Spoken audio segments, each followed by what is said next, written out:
Last week, I closed $41,000 cash collected in a single day with a $25,000 consulting paid in full client. And here's exactly how I did it.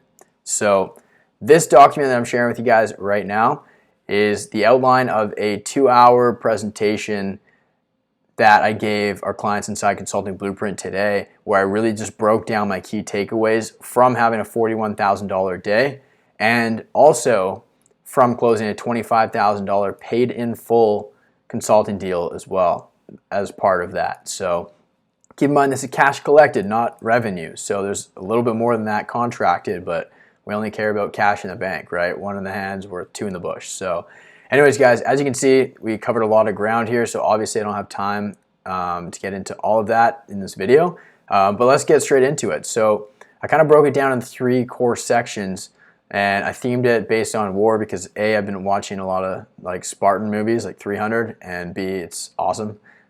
So anyways, preparing for war, and then heading into battle, and then declaring victory, going for the close, right? So it's kind of like pre-call, during the body of the call, and then actually going for the close, handling objections, and really just maintaining the frame there. And then I also gave them my new favorite sales tactic that I'm literally 3 for 3 with, and I actually used that on another 25K sale earlier last week before this one. So that said, guys, let's get straight into it. So pre-call preparation, preparing for war, right? How you approach the sales call before the call even starts is extremely important. So failing to prepare is preparing to fail. It's a quote by Benjamin Franklin, and here's how it applies to your business. So building your war chest, right? Preparing for long-term success. Ultimately, the business that can spend the most to acquire a customer wins. That's a quote by Dan Kennedy, and in this regard, or in this context, it's regarding like cost per acquisition, cost per acquiring a customer, right? But what we can take away from that is like, I'm not talking about finances here. What I'm talking about is goodwill in the market, right?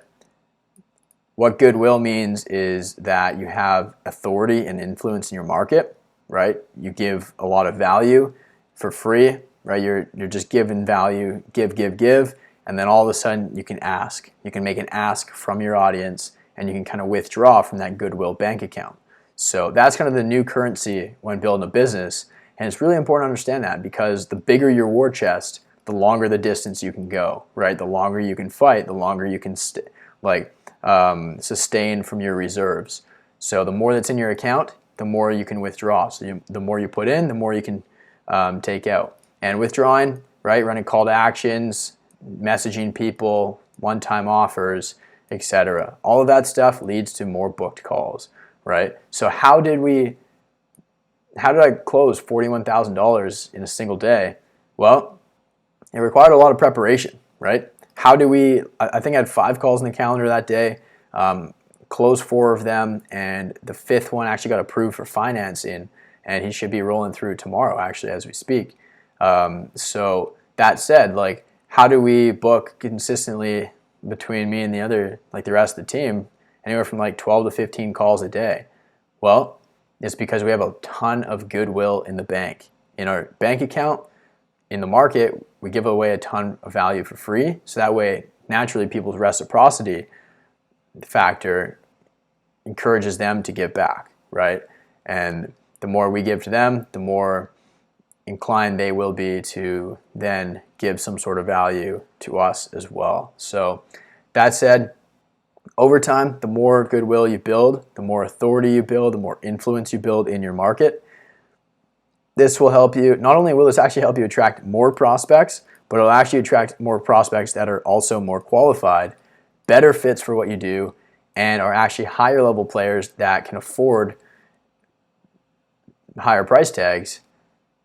Therefore, you can actually solve bigger problems and charge more for it, right? So that's really important to understand. But anyways, moving on from that, like to kind of sum it all up, because I will just cover this one topic today. It's gonna be a pretty short video. Let me know if you guys want me to dive deep into any of the other components. Like we got building the war chest, sharpening your blade, talking about sales training, right? Training your sales muscle, how to really get it sharp so that you're just totally dialed in, and really just kind of mapping out the entire strategy of a sales call. Like, what is our primary objective? Why do people buy? When do people buy? What do we need to focus on?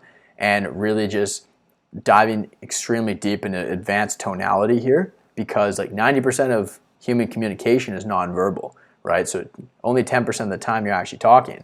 So it's important, during that 10%, it's important that like what you say actually matters, but also how you say it.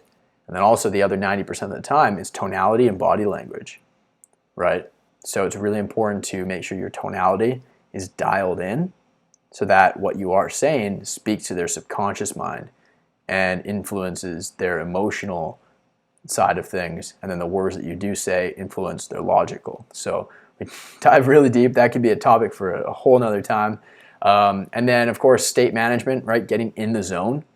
And then training our brains and really just priming our minds to actually close, to be closers and make sales and sign clients and make a ton of money, right? So we really go deep into the mindset stuff here.